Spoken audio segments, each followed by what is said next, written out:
Hello student, स्वागत है आप सभी का हमारे यूट्यूब चैनल मिलती क्लासेस पर। मैं आपके साथ प्रीति कुमारी लेकर के आई हूँ आज कुछ practice session on general studies पर। चलिए तो डिस्कस करेंगे। यदि आप हमारे चैनल पर न्यू हैं तो हमारे चैनल को सब्सक्राइब कर लेंगे और हमारी वीडियो को लास्ट तक देखेंगे, क्योंकि प्रत्येक वनडे एग्जाम के पॉइंट ऑफ व्यू से बहुत ही ज़्यादा इंपॉर्टेंट प्रश्नों को मैंने इसमें लिया है। तो चलिए स्टूडेंट्स शुरू करते हैं। पहले प्रश्न लिया है मैंने यहाँ पर कि किस विटामिन को जल में घुलनशील विटामिन के रूप में जाना जाता है। तो देखिए विटामिन की बात हो रही है। विटामिन होते हैं दो तरीके के। कितने तरीके के होते हैं? दो तरीके के। चलिए तो भाई पहले होंगे यानी कि जल में घुलने वाले विटामिन, जल में घुलनशील, और दूसरे होते हैं वसा में घुलनशील। ठीक है, तो यहाँ पर दो तरीके के विटामिन होने वाले हैं। वसा में घुलनशील विटामिन होते हैं, देखिए मैं बात करूँ यहाँ पर बी, विटामिन बी और विटामिन सी जो होते हैं ये जल में घुलनशील विटामिन होते हैं। जबकि बी बहुत ही, मैं बात करूँ एक कम यानी कि विटामिनों का जो है मैं बात करूँ ये क्या है, एक मैं बात करूँ झुंड होगा, यानी कि बिल्कुल सही है। Vitamin B, vitamin B1, vitamin B2, vitamin B6, vitamin B12, vitamin B9, vitamin B10, vitamin B12, ये सारे के सारे विटामिन किस में आते हैं? विटामिन बी में आते हैं। अच्छा, विटामिन सी को मैं बात करूँ, विटामिन सी क्या है? ये भी कैसा है? जल में घुलनशील विटामिन है। ठीक है, तो दो तरीके के विटामिन होते हैं। और बाकी जो मैं बात करूँ यानी कि विटामिन ए है, विटामिन डी है, विटामिन के है, विटामिन, सारे के सारे विटामिन किस में आते हैं? वसा में। तो चलिए यहाँ पर मैंने पूछा था प्रश्न कि विटामिन जल में घुलनशील विटामिन जो है यानी कि कौन सा माना जाएगा।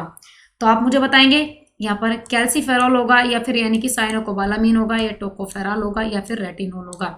तो चलिए भाई यहाँ पर सही आंसर क्या होगा? Option B is the right answer, बिल्कुल सही होगा। यानी कि साइनोकोबालामीन जो होगा आपका विटामिन बी होगा, जो यानी कि मैं बात करूँ ये विटामिन बी यानी कि ऐसा होगा ये विटामिन जो कैसा होगा, जो जल में घुलेगा। ठीक है, चलिए तो आगे बात करते हैं अगले प्रश्न पर। अगला प्रश्न है कि मानव में जीरोथैलेमिया क्या होता है। देखिए इसमें पूछा है कि मानव में जीरोथैलेमिया क्या होता है, किसकी कमी से होता है, पहले ये प्रश्न पूछा है। तो भाई किसकी कमी से होगा मनुष्य में जीरोथैलेमिया? विटामिन B1 से, विटामिन B2 से, विटामिन बी से, या विटामिन सी, विटामिन डी। तो देखिए जीरोथैलेमिया की बात की है। विटामिन ए इंपॉर्टेंट है, विटामिन ए। तो यहाँ पर सबसे पहले मैं बात करूंगी जीरोथैलेमिया क्या होता है, व्हाट इज जीरोथैलेमिया। तो विटामिन ए की बात करते हैं। विटामिन ए जो काम करता है मैं बात करूं तो विटामिन ए क्या काम करता है, ये दो तरीके की बॉडी में ग्लैंड्स होती हैं। ठीक है, तो उन ग्लैंड्स के लिए, और एक बात और मैं यहाँ पर करूँ तो ये क्या काम करता है, एक लाइसोजाइम होता है। लैक्रिमल ग्रंथि होती है जो हमारे फेस में यानी कि जो आंखों में पाई जाती है, क्या होती है? लैक्रिमल ग्रंथि होती है। तो लैक्रिमल ग्रंथि से मैं बात करूँ, यहाँ पर मैं बात करूँ लाइसोजाइम नामक एक पदार्थ का स्रवण करता है जो हमारी आंख को कैसा बनाने के लिए काम करती है, चिकना बनाने का काम करता है यहाँ पर लैक्रिमल। ठीक है, तो देखिए यहाँ पर बात हुई है विटामिन ए की।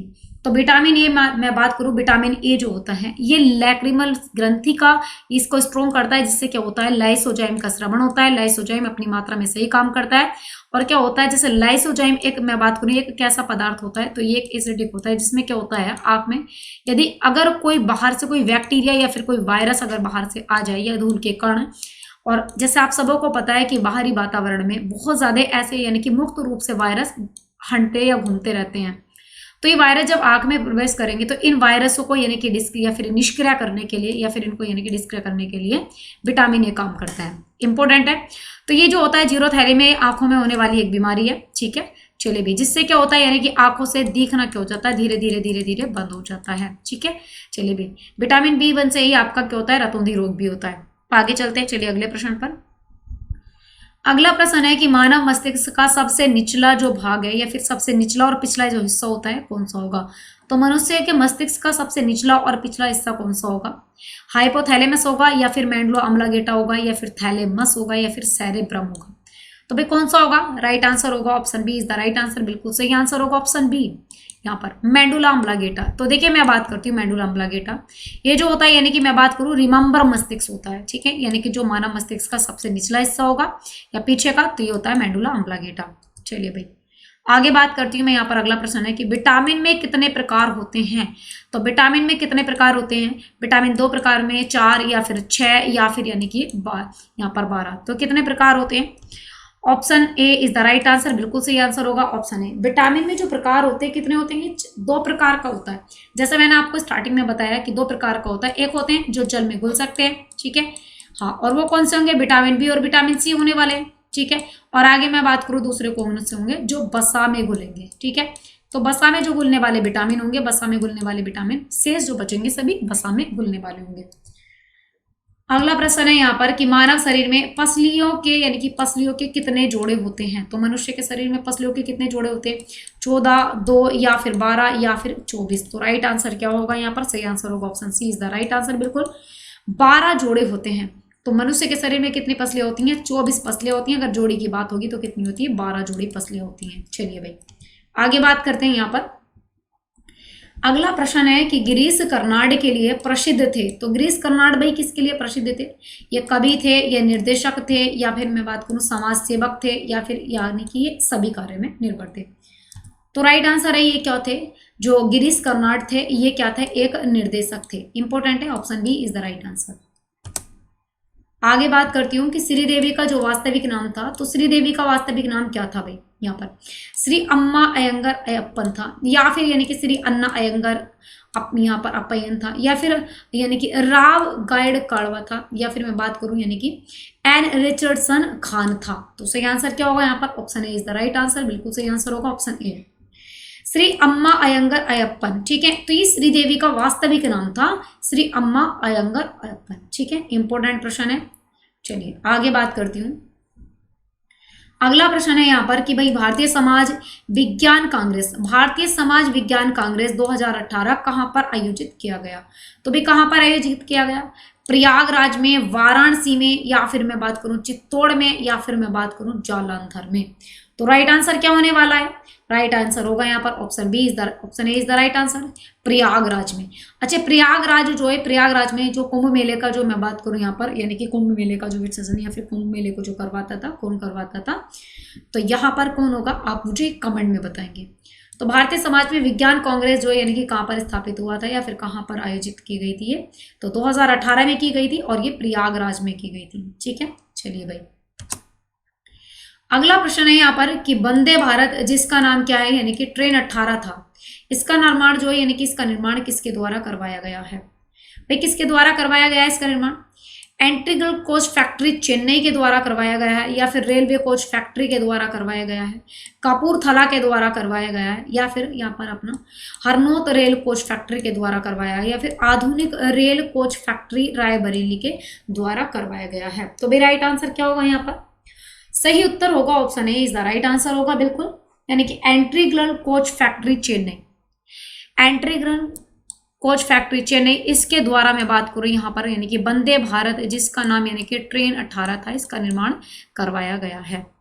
चलिए आगे बात करती हूँ यहाँ पर। अगला प्रश्न है प्रोफेसर यानी कि नामवर सिंह, प्रोफेसर नामवर सिंह की मृत्यु यानी कि 19 फरवरी 2019 की हुई है, जिन्होंने पुस्तकों का लेखन किया है। तो भाई कौन कौन सी पुस्तक लिखी है इन्होंने? जनयुग, या फिर मैं बात करूं आलोचना, या फिर पहली, या फिर पहली और दूसरी दोनों। तो राइट आंसर क्या होगा? देखिए यहाँ पर सही उत्तर होगा आपका option D is the right answer होगा। बिल्कुल, प्रोफेसर नामवर सिंह जो है जिनकी मृत्यु कब हुई है? 19 फरवरी 2019 को हो गई है। तो इन्होंने 2 पुस्तकें लिखी हैं, एक पुस्तक लिखी है जनयुग और दूसरी कौन सी लिखी है? आलोचना। अब ये इंपॉर्टेंट है, इंपॉर्टेंट किस लिए है? क्योंकि इनको इसके लिए पुरस्कार से भी सम्मानित किया गया था। ठीक है, चलिए भाई आगे मैं बात करती हूँ। अगला प्रश्न है कि रेणुका जी बांध, रेणुका जी जो बांध परियोजना है ये किस नदी पर है? तो भाई किस नदी पर है रेणुका जी बांध परियोजना? नर्मदा पर है, भागीरथी पर है, या फिर गिरी नदी पर है, या फिर चेनाब नदी पर है? भाई कौन सी नदी पर है? इंपॉर्टेंट है। चलिए भाई, तो सही आंसर होगा जो रेणुका बांध परियोजना है, ये जो रेणुका बांध परियोजना है ये कहाँ पर है? ये है गिरी नदी पर। कहाँ पर है? गिरी नदी। इंपॉर्टेंट प्रश्न है, option C is the right answer. चलिए भाई आगे मैं बात करती हूँ। अगला प्रश्न है यहाँ पर कि भारत के रजिस्ट्रार जनरल जनगणना आयुक्त कौन थे? विवेक जोशी थे, या फिर शैलेश थे, या फिर राजीव कुमार थे, या फिर मैं बात करूं यहाँ पर प्रदीप कुमार सिन्हा। तो राइट आंसर क्या होगा? सही आंसर होगा यहाँ पर option A is the right answer. बिल्कुल सही होगा, विवेक जोशी। तो भारत के यानी कि रजिस्ट्रार जनरल जो थे यानी कि जनगणना आयुक्त कौन थे? Option A is the right answer, Vivek Joshi थे। चलिए भाई अगला प्रश्न है यहाँ पर वीर सुरेंद्र शाही हवाई अड्डा। तो वीर सुरेंद्र शाही हवाई अड्डा किस राज्य में स्थित है? कहाँ पर है भाई? अमृतसर में है, ओडिशा में है, कोलकाता में है, या फिर गुवाहाटी में है? तो देखिए यहाँ पर राइट आंसर क्या होगा आपका? Option B is the right answer होगा, ओडिशा। ये जो मैंने बात करी है वीर सुरेंद्र यानी कि साई हवाई अड्डा, तो ये कहाँ पर है, ये कहाँ पर अवस्थित है, ये उड़ीसा में अवस्थित है। चलिए आगे बात करते हैं कि पहला विश्व हिंदी सम्मेलन कहाँ आयोजित किया गया था। तो पहला विश्व हिंदी सम्मेलन की मैंने बात करी है, ये कहाँ पर आयोजित किया गया, नागपुर में या फिर पोर्ट लुई में या फिर भोपाल में या फिर मैं बात करूँ यानी कि त्रिनिडाद टोबैगो में। तो देखिए सही आंसर क्या होगा, यहाँ पर option A is the right answer होगा बिल्कुल।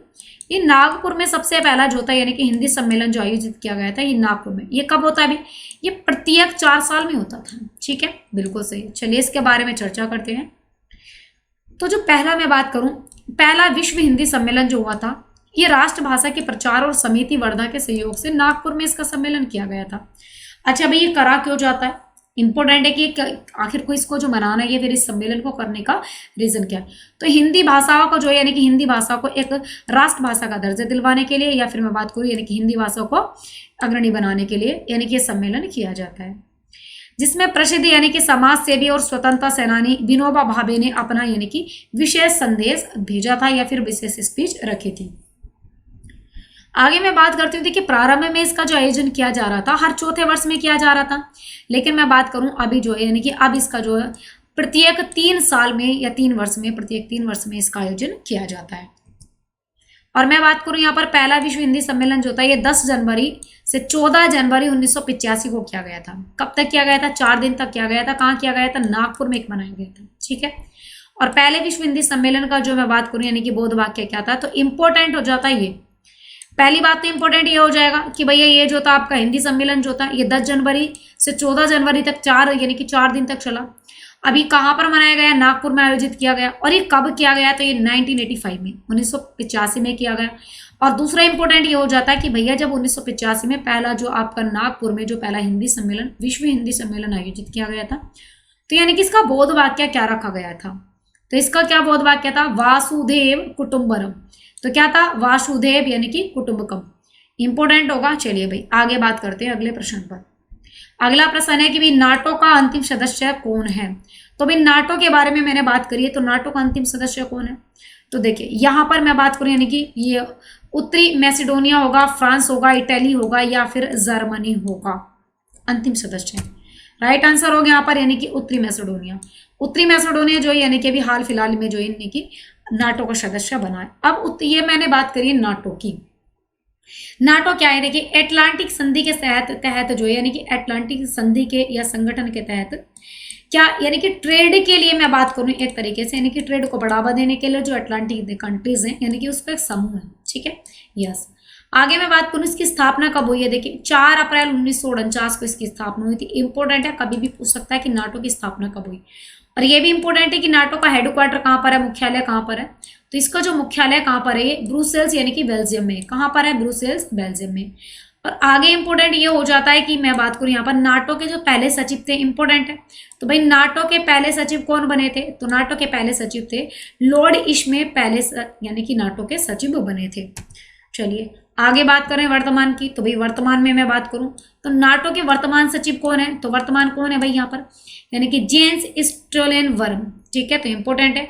और इसकी आधिकारिक लैंग्वेज जरूरी है, क्योंकि देखिए नाटो में मैं बात करूं कितने बहुत सारे कंट्रीज हैं ना, 30+ कंट्रीज है। अब इसमें इंपॉर्टेंट क्या हो जाता है कि भाई 30+ कंट्रीज में अलग अलग लैंग्वेज यूज की जाती है। तो यहाँ पर अगर मैं यहाँ पर मैं मानूँ कि 30+ कंट्रीज होंगे तो 30 लैंग्वेज तो हम यहाँ पर नहीं रख सकते, तो कुछ इंपॉर्टेंट लैंग्वेज है ना, तो उन लैंग्वेज को हम रखते हैं। अब कौन कौन सी, अंग्रेजी और यहाँ पर फ्रांसिस लैंग्वेज यानी कि 2 की 2 भाषा हमने यहाँ पर रखी है। ठीक है, चलिए आगे बात करते हैं। अगला प्रश्न है यहाँ पर, विश्व के 7 अरब में जन्मे बच्चों का क्या नाम होगा। तो विश्व के 7 यानी कि अरब में जन्मे जो बच्चे हैं उसका क्या नाम होगा, डोनिका कमाचो होगा या फिर आस्था होगा या फिर मैं बात करूँ दुर्गा होगा या फिर यानी कि अरुणिमा सिन्हा होगा। तो देखिए सही आंसर क्या होगा, सही आंसर होगा option A is the right answer, बिल्कुल सही आंसर होगा। तो विश्व में 7 अरब में जो जन्मे बच्चे हैं उनका जो नाम होगा ये होगा डोनिका कमाचो। ठीक है, इंपॉर्टेंट होगा। चलिए भी आगे मैं बात करती हूँ विश्व दूध दिवस जो अंतर्राष्ट्रीय यानी कि वृद्ध जनन दिवस किस तिथि को मनाया जाता है। तो विश्व दूध दिवस या अंतर्राष्ट्रीय वृद्ध जनन दिवस कब मनाया जाता है? 1 अक्टूबर को, या फिर मैं बात करूँ 10 अक्टूबर को, 22 यानी 1 अक्टूबर और 1 जून है, ये इंपॉर्टेंट। 1 अक्टूबर 1 जून या फिर 1 अक्टूबर को, या फिर मैं बात करूँ यानी कि 22 दिसंबर और 23 दिसंबर को, या फिर 31 अक्टूबर और 16 अक्टूबर को। तो राइट आंसर क्या होगा यहाँ पर? Option B is the right answer होगा। तो देखिए ये जो मनाया जाता है कब मनाया जाता है? 1 अक्टूबर और यानी कि 1 जून को मनाया जाता है। ठीक है, यस बिल्कुल ध्यान में रखना है। चलिए भाई आगे बात करते हैं। तो देखिए यहाँ पर इसके बारे में थोड़ी चर्चा करते हैं कि भारत सरकार ने यानी कि 22 दिसंबर को राष्ट्रीय गणित दिवस घोषित किया है। इंपॉर्टेंट है। आगे मैं बात करूं 26 फरवरी 2012 को प्रधानमंत्री यानी कि मनमोहन सिंह द्वारा इसको घोषित किया गया। और आगे मैं यहाँ पर बात करती हूँ, यह भारतीय गणितीय प्रतिभा यानी कि विनिवास यानी कि रामानुजन के जन्म यानी कि 125वीं वर्षगांठ पर यानी कि इसको मनाया गया था, घोषित किया गया था। चलिए भी आगे बात करते हैं। अगला प्रश्न है यहाँ पर कि विश्व विरासत यानी कि समिति का 44वां सम्मेलन 2020 जो है कहाँ आयोजित होगा। तो 44वां सम्मेलन 2020 ये कहाँ पर आयोजित होगा? कहाँ होगा भाई? संघाई में होगा, या फिर मैं बात करूँ यानी कि फुजो में होगा, वाकू में होगा, या फिर यानी कि मासेरू में होगा। राइट आंसर क्या होगा? इसका सही आंसर होगा option B is the right answer. तो देखिए विश्व विरासत समिति का जो 44वां सम्मेलन होगा 2020 वाला, ये होगा कहाँ पर? फुजो में, या कहाँ होगा? फुजो में आयोजित किया जाएगा। चलिए आगे बात करते हैं अगले प्रश्न पर। तो अगला प्रश्न है यहाँ पर कि भाई आपातकाल के दौरान यानी कि जेल में रहने वालों को किस राज्य सरकार ने पेंशन देने की घोषणा की है। तो जेल में जो व्यक्ति रह रहे हैं उनको पेंशन देने की जो घोषणा की है किसने की है? मध्य प्रदेश ने की है, या फिर उत्तर प्रदेश ने की है, या फिर मैं बात करूँ केरल ने की है, या महाराष्ट्र ने की है। तो किसने की है? राइट आंसर होगा यहाँ पर option D is the right answer. Maharashtra ने ये स्कीम निकाली है या ये घोषणा की है महाराष्ट्र ने कि भाई जो जेल में रह रहे व्यक्ति हैं उनको, जेल में रह रहे हैं यानी कि जेल के आपातकाल के दौरान जेल में रह रहे व्यक्तियों को जो महाराष्ट्र राज्य सरकार है वो यहाँ पर यानी कि पेंशन देगी। चलिए आगे मैं बात करती हूँ। अगला प्रश्न है यहाँ पर कि भाई the Wellington budget, the belling budget जो है यानी कि वेलबींग बजट जो होगा किस देश द्वारा प्रस्तुत किया जाएगा। तो द वेलबींग बजट ये जो इसको कौन सी कंट्री प्रस्तुत करेगी? अमेरिका, ऑस्ट्रेलिया, या फिर मैं बात करूँ यहाँ पर यानी कि न्यूजीलैंड, या फिर मैं बात करूँ यहाँ पर इटली। तो देखिए राइट आंसर क्या होगा यहाँ पर? Option C is the right answer होगा, बिल्कुल न्यूजीलैंड। न्यूजीलैंड क्या यानी कि अब जो न्यूजीलैंड ने यहाँ पर द वेलबींग बजट पेश किया है। ठीक है, इंपोर्टेंट प्रश्न है बिल्कुल। चलिए आगे मैं बात करती हूँ अगले प्रश्न पर। अगला प्रश्न है कि राष्ट्रपति रामनाथ कोविंद जी ने यानी कि वीर परिवार ऐप किस सेना के लिए यानी कि किस सेना के लिए जारी किया है। तो देखिए क्या राष्ट्रपति रामनाथ कोविंद यानी कि इसने जो वीर परिवार ऐप ये किसके लिए जारी किया है भाई? इंडियन आर्मी के लिए होगा, या फिर सीआईएसएफ के लिए होगा, बीएसएफ के लिए होगा, या सीआरपीएफ के लिए होगा? किसके लिए होगा? राइट आंसर होगा देखिए option D is the right answer, बिल्कुल सही आंसर होगा ऑप्शन डी। सीआरपीएफ के लिए जो है अभी रामनाथ कोविंद ने, जो हमारे वर्तमान में राष्ट्रपति हैं, तो मैं बात करूं यहाँ पर यानी कि प्रेसिडेंट ने जो है यहाँ पर अभी सीआरपीएफ के जो परिवार हैं उनके लिए एक यानी कि वीर परिवार ऐप विकसित किया है। अगर मैं बात करूं सीआरपीएफ के जो यानी कि जवान है उनके अगर फैमिली में कुछ भी अगर सपोर्टेड की जरूरत होगी तो यानी कि वीर परिवार ऐप के तहत यानी कि वो यहाँ पर चीजों को रख सकते हैं। चलिए आगे बात करती हूँ। अगला प्रश्न है यहाँ पर कि भाई ओडीआई में दोहरा शतक लगाने वाली पहली महिला क्रिकेटर कौन बनी है। इंपॉर्टेंट प्रश्न है क्योंकि महिला बनी है वही पहला शतक लगाने वाली, तो पहली महिला की बात हुई है इसलिए जरूरी हो जाता है। तो कौन बनी है पहली महिला यानी कि ओडीआई में शतक लगाने वाली पहली महिला? तो यहाँ पर क्या सही आंसर होगा? मैं बात करूँ यानी कि हीथर नाइट, या फिर मैं बात करूँ शांता रंगास्वामी, बेलिंगा क्लर्क, या फिर मैं बात करूँ मेंग लिनिंग। तो राइट आंसर देखिए option C is the right answer बिल्कुल। तो आईडी यानी मैं बात करूं ओडीआई में दोहरा शतक लगाने वाली पहली क्रिकेटर जो महिला बनी है ये कौन बनी है? आपकी बेलिंडा क्लार्क बनी है। चलिए आगे बात करते हैं अगले प्रश्न पर। तो अगला प्रश्न है यहाँ पर निम्नलिखित में से कौन राजीव गांधी खेल रत्न पुरस्कार यानी कि 2019 से सम्मानित किया गया है। तो भाई राजीव गांधी खेल रत्न पुरस्कार की बात हुई है 2019 में, किसको सम्मानित किया गया है? इंपॉर्टेंट है क्योंकि भैया राजीव गांधी खेल रत्न पुरस्कार मिला है, किसमें मिलता है? खेल में मिलता है ना, बिल्कुल खेल रत्न पुरस्कार उसके नाम के भी पहले लिखा है। अब ये किसको मिलता है? खिलाड़ी किसको मिला है? यहाँ पर दीपक कर्माकार को मिला है, बजरंग पूनिया को मिला है, मीराबाई चानू को मिला है, या मैरी कॉम को मिला है। बात 2019 की कर रहे हैं तो किसको मिला है 2019 में? ये मिला है बजरंग पुनिया को। इंपॉर्टेंट प्रश्न है, बिल्कुल इंपॉर्टेंट। चलिए आगे बात करते हैं। तो यहाँ पर देखिए, आप वीडियो को पॉज करेंगे और ये लिस्ट देख लेंगे जो पुरस्कार अभी तक यानी कि बहुत सारे खिलाड़ियों को मिला है, ठीक है, लास्ट तक आप देख लेंगे यहाँ तक। और आगे मैं बात करूँ यहाँ पर किस खेल में मिला है, ठीक है, यहाँ पर तो प्लेयर्स का नाम है, देन यहाँ पर है स्पोर्ट्स एंड कब मिला है, ठीक है, ईयर। तो आप ये लिस्ट देख लेंगे, इंपॉर्टेंट लिस्ट होने वाली है, वेरी मोस्ट इंपॉर्टेंट होगी, ठीक है। यहाँ पर चलिए आगे मैं बात करती हूँ, ये भी इंपॉर्टेंट होगी। जो शेष बचे हुए हैं मैं बात करूँ, यानी कि अभी रिसेंटली में 2008 के बाद जो है मैं बात करूँ 2018 तक जो मिले हैं, यहाँ पर ध्यान देंगे। उसके बाद अगले प्रश्न पर, अगला प्रश्न है कि इंटरनेशनल यानी कि cricket council, international cricket council के हॉल ऑफ यानी कि फेम में कौन सा क्रिकेट शामिल नहीं है? तो देखिए उसने पूछा क्या है कि हॉल ऑफ फेम में कौन सा क्रिकेट शामिल नहीं है भाई। यहाँ पर सचिन तेंदुलकर की बात करें ये, या फिर मैं बात करूँ एलन रोनाल्ड की, या फिर मैं बात करूँ कैथरीन यानी कि फिट्जपैट्रिक, या फिर यानी कि ग्राहम गूच। तो सही आंसर क्या होगा? देखिए option D is the right answer, Graham Gooch. तो इंटरनेशनल क्रिकेट काउंसिल ने जो है यानी इसके हॉल ऑफ फेम में कौन सा यानी कि क्रिकेट शामिल नहीं है? तो यहाँ पर option 4 is the right answer, Graham Gooch, ठीक है। चलिए आगे बात करते हैं अगले प्रश्न। अगला प्रश्न है कि 2011 की जो जनगणना है, 2011 की जनगणना के अनुसार सबसे अधिक जनसंख्या वाला भारतीय शहर है कौन सा है भाई? 2011 की जनगणना के अनुसार सबसे अधिक जनसंख्या वाला भारतीय शहर मुंबई होगा, दिल्ली होगा, या फिर बेंगलुरु होगा, या फिर हैदराबाद होगा। सही आंसर क्या होगा भाई? सही आंसर होगा देखिए option A is the right answer. तो 2011 की जनगणना के अनुसार सबसे अधिक जनसंख्या वाला जो शहर है ये मुंबई हुआ है। अच्छा, सबसे अधिक जनसंख्या वाला जो राज्य होगा क्या होगा? हमारा यूपी होगा, ठीक है। क्या होगा? उत्तर प्रदेश, ठीक है। 4th नंबर पर क्या होगा? 4th नंबर पर होगा आपका बंगाल, ठीक है। क्या होगा? पश्चिम बंगाल, ठीक है। चलिए आगे मैं बात करती हूँ यहाँ पर अगले प्रश्न पर। अगला प्रश्न है यहाँ पर कि भाई सूपा बांध किस नदी पर बना हुआ है? तो भाई सूपा बांध परियोजना की बात हुई है, किस नदी पर है? गंगा पर है, या फिर काली नदी पर है, नर्मदा पर है, या फिर कृष्णा पर है? राइट आंसर क्या होगा? काली नदी पर। कहाँ पर है ये? काली नदी पर है, ठीक है।